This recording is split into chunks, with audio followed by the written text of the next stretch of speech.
तर चर्चा सुरू असताना तुमचा एक जुना फोटो व्हायरल होतो किंवा सातत्याने ह्या चर्चा होतात, काय याच्या मागे कमाल आहे का नाही सांगा बरं? का म्हणजे का लोक असं म्हणजे तोंडावर पडायचं का करतात सांगा. तुम्हीच विचार करा की 2019च्या कोरोनाच्या काळातला मला वाटतं दत्ता बंडकरांचा तो फोटो होता. तर दत्ता बंडकरांनाच ते मॉर्फ केलंय. काय नेमकं कशासाठी करायला लागलेत माहित नाही, पण एक लक्षात घ्या, सर्वसामान्य जनतेला ओमराजे काय आहे, ओमराजे कुठून पुढे आला, ओमराजेनं काय संघर्ष केला आणि ओमराजे इथपर्यंत कसा आला याच्याबद्दल ज्ञान आहे. त्यामुळं ह्या अशा गोष्टीबद्दल मला वाटतं वारंवार तेच सांगायचं, रोज तेच बोलायचं.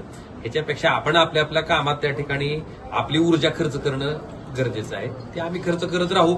ह्याच्यावर बोलण्यापेक्षा जर खरंच काही वस्तुस्थिती असती ही असती तर आपण त्याच्यावर बोला, पण काहीच नसताना जर कोण काहीही बातम्या द्यायला लागलं तर त्याला कुठं उत्तर देत बसायचं. दादा, अशा फोटोतून आणि व्हिडिओमधून तुमच्याबद्दल एक संभ्रम निर्माण होतोय, तर कायदेशीर कारवाई कसा निश्चितपणे ज्या ज्या ग्रहस्थानं दत्ता बंडकरांचा फोटोच तेवढा मॉर्फ करायचा आणि आमच्या सगळ्यांचे फोटो दाखवायचा हा प्रकार केलाय निंदनीय, निश्चित त्याच्याबद्दल कारवाई होईलच. त्याला कसं सोडायचं? हे असा संभ्रम जर कोण जाणीवपूर्वक पसरू पाहत असेल तर निश्चितपणे त्याच्यावर आमच्या ह्याच्यात जी काही कायदेशीर प्रक्रिया अवलंबणं गरजेचं ते निश्चित आम्ही अवलंबू. दादा, पण तुम्हाला ऑफर वगैरे आली का?